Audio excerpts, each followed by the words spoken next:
Hello દોસ્તો, કેમ છો દોસ્તો? જો તમે ગવર્મેન્ટ કર્મચારી છો અને રાજ્ય સરકાર અથવા કેન્દ્ર સરકારમાં ફરજ બજાવો છો, અથવા તો કોઈ પણ જે છે એ સેલરી તમે કર્મચારી છો, તો તમારા માટે જે છે આ એક્સાઇટિંગ ઓફર છે દોસ્તો. એસબીઆઈમાં તમને નહીં ખબર હોય, પણ એસબીઆઈમાં જો તમારું બેંક એકાઉન્ટ હોય અને તમે જો સેલરીડ પર્સન છો અથવા તો નોકરિયાત છો, તો તમારા માટે જે છે એ ખૂબ જ જે છે એ એટ્રેક્ટિવ જે છે એ તમારા બેંક એકાઉન્ટની અંદર તમને ઓફરો મળતી હોય છે. તો દોસ્તો, આપણે આજે વાત કરવાના છે સ્ટેટ ગવર્મેન્ટની જે સેલરી પેકેજ જે આપણને જે એસબીઆઈની અંદર આપવામાં આવે છે એના વિશે. તો દોસ્તો, સ્ટેટ ગવર્મેન્ટ સેલરી પેકેજ જે છે એસજીએસપી, એના અંતર્ગત જે છે એ પરમેનન્ટ એમ્પ્લોય જે હોય સ્ટેટ ગવર્મેન્ટ અથવા તો કોઈ પણ જે છે એ કોર્પોરેશન અથવા તો સ્ટેટ બોર્ડ્સ વગેરે કોઈ પણ જે સ્ટેટ ગવર્મેન્ટને હસ્તક આવે છે અથવા તો સેન્ટ્રલને હસ્તક આવે છે, તો એને અંતર્ગત જે પણ ટીચર છે, પ્રોફેસર છે, કોઈ પણ દાખલા તરીકે કોલેજ યુનિવર્સિટીમાં ફરજ બજાવતા કર્મચારીઓ છે અથવા તો કોઈ પણ ઓફિસમાં ફરજ બજાવતા કર્મચારીઓ છે, એના માટે જે છે આ સેલરી એકાઉન્ટ જે સેલરી પેકેજ જે છે એ સ્ટેટ ગવર્મેન્ટના કર્મચારી માટે આપવામાં આવ્યું છે. તો દોસ્તો, જેની સેલરી 10,000થી 25,000ની વચ્ચે છે, એમને જે એસબીઆઈ છે એ સિલ્વર જે છે એ ક્લાયન્ટ ગણે છે,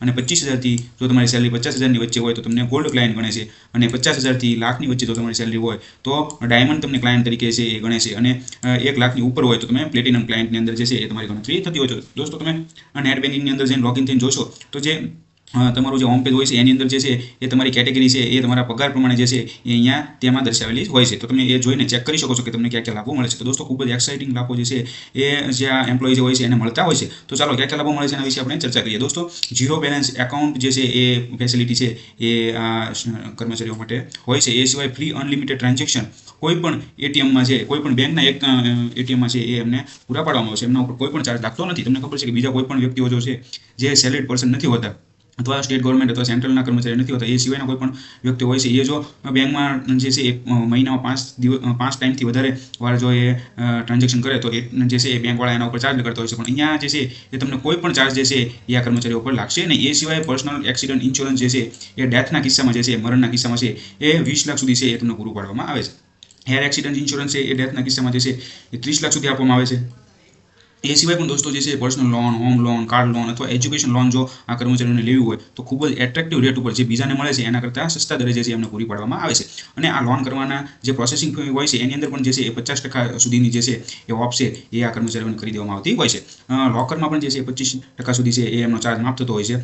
એ સિવાય ઈ મોડ્સ મલ્ટી ઓપ્શન ડિપોઝિટની જે ફેસિલિટી જે છે ઓટો સ્વિફ્ટની એ પણ જે છે એ એમને આપવામાં આવે છે. હાયર ઇન્ટરેસ્ટ રેટ જે છે એ પણ જે છે એમને પૂરું પાડવામાં આવે છે. દોસ્તો, ડીમેટ અને ઓનલાઈન ટ્રેડિંગ એકાઉન્ટ જે છે એની ફેસિલિટી પણ જે છે એ જે છે એ કર્મચારીઓને છે એ આપવામાં આવે છે. એ સિવાય ફ્રીમાં ડ્રાફ્ટ છે, મલ્ટીસિટી ચેક છે, એસએમએસ અલર્ટ છે, ફ્રી ઓનલાઈન નેફ્ટ અને આરટીજીએસથી જે પણ ટ્રાન્ઝેક્શનો થાય છે એમાં બધું ફ્રી ઓફ કોસ્ટ જે છે એ કોઈ પણ ચાર્જ જે છે એ આ કર્મચારીઓને લાગતો નથી. એ સિવાય દોસ્તો, તમે જો કોઈ પણ જે છે એ ટ્રાન્ઝેક્શન કરો તો વિવિધ પ્રકારના ટ્રાન્ઝેક્શન ઉપર તમને જે છે અમુક પોઈન્ટ પણ જે છે એ એસબીઆઈ વાળા જે છે એ લોયલ્ટી પ્રોગ્રામ જે એસબીઆઈ રિવર્સ નામની જેમની એપ હેઠળ જે છે એ પ્રોગ્રામ હેઠળ જે છે એ તમને પૂરા પાડવામાં આવે છે. અને અમુક પોઈન્ટ તમને ભેગા થાય પછી તમે એસબીઆઈ રિવર્સની સાઇટ ઉપર અથવા તો એપ્લિકેશનની અંદર જઈને જે છે એ તમે આ પોઈન્ટની જે મર્યાદા હોય છે એ મર્યાદાની અંદર તમે કોઈ પણ વસ્તુ છે અથવા તો ખરીદી છે એ તમે કરી શકો છો. દોસ્તો, એ સિવાય પણ ડેબિટ કાર્ડ અને યોનો એસબીઆઈ જે છે એમાં પણ રેગ્યુલર ઓફર જે છે એ એમને આ કર્મચારીઓ માટે આપવામાં આવતી હોય છે. એસબીઆઈ રિસ્ટે ફેમિલી સેવિંગ્સ એકાઉન્ટ જે છે એ પણ જે છે આ સેલરી પેકેજના જે એમના કસ્ટમર હોય છે એમને એના હેઠળ જે છે એના ફેમિલી મેમ્બરને પણ વિવિધ લાભો છે એ પૂરા પાડવામાં આવે છે. તો દોસ્તો, તમે હજી સુધી જો તમે રાજ્ય સરકાર અથવા કેન્દ્ર સરકાર અથવા તો કોઈ પણ પીએસયુ જે છે જે પબ્લિક સેક્ટર યુનિટ જે કહેવાય છે એના અંતર્ગત તમે આવો છો અને જો તમે ગવર્મેન્ટ કર્મચારીઓ છો તો ખાસ તમને વિનંતી છે કે તમે એસબીઆઈમાં જઈને તમે છે એ સેલરીડ જે એકાઉન્ટ છે એ તમારું તમે કન્વર્ટ કરી શકો છો. તમારું રેગ્યુલર નોર્મલ એકાઉન્ટ હોય એમાં ત્યાં જઈને તમારે ફોર્મ ભરવાનું હોય છે સેલરી પેકેજનું, અને એના માટે જે છે એ તમારી લાસ્ટ 3 મહિનાની જે છે એ સેલરી સ્લીપ છે એની ઝેરોક્ષ છે એ તમારે જોડવાની હોય છે, અને તમે ત્યાં જમા કરાવી દેશો એટલે 1 થી 2 દિવસની અંદર જે છે એ તમારું એકાઉન્ટ જે છે એ સેલરી એકાઉન્ટની અંદર જે છે એ કન્વર્ટ થઈ જશે અને આ બધા જ લાભો છે એ તમને મળવા મળશે. તો દોસ્તો, ખૂબ જ જે છે એ એટ્રેક્ટિવ જે આ છે એ વસ્તુ છે. અને દોસ્તો, મેઇન વસ્તુ જે છે એ જણાવવાની હતી કે હમણાં તાજેતરમાં આ બધા લાભો તો અત્યાર સુધી મળતા હતા, એ સિવાય પણ જે છે એ અમુક બેનિફિટ છે રિવાઇઝ પણ જે છે એ કરવામાં આવ્યા છે. દાખલા તરીકે આ જે કોમ્પ્લિમેન્ટરી પર્સનલ એક્સિડન્ટ ઇન્સ્યોરન્સ છે 40 લાખ સુધી મળતો હતો, તો એને વધારીને કેટલો કરી દેવામાં આવ્યો છે હમણાં તાજેતરમાં 1 કરોડ કરી દેવામાં આવ્યો છે. મિનિમમ બેલેન્સ તો આપણને ખબર છે કે જે છે એ આ સેલરી પર્સન માટે 0 છે, અને કોમ્પ્લિમેન્ટરી જે એર એક્સિડન્ટ ઇન્સ્યોરન્સ જે હતો એ 1 કરોડ હતો, એનાથી વધારીને કેટલો કરી દેવામાં આવ્યો છે 1 કરોડ ને 60 લાખ કરી દેવામાં આવ્યો છે.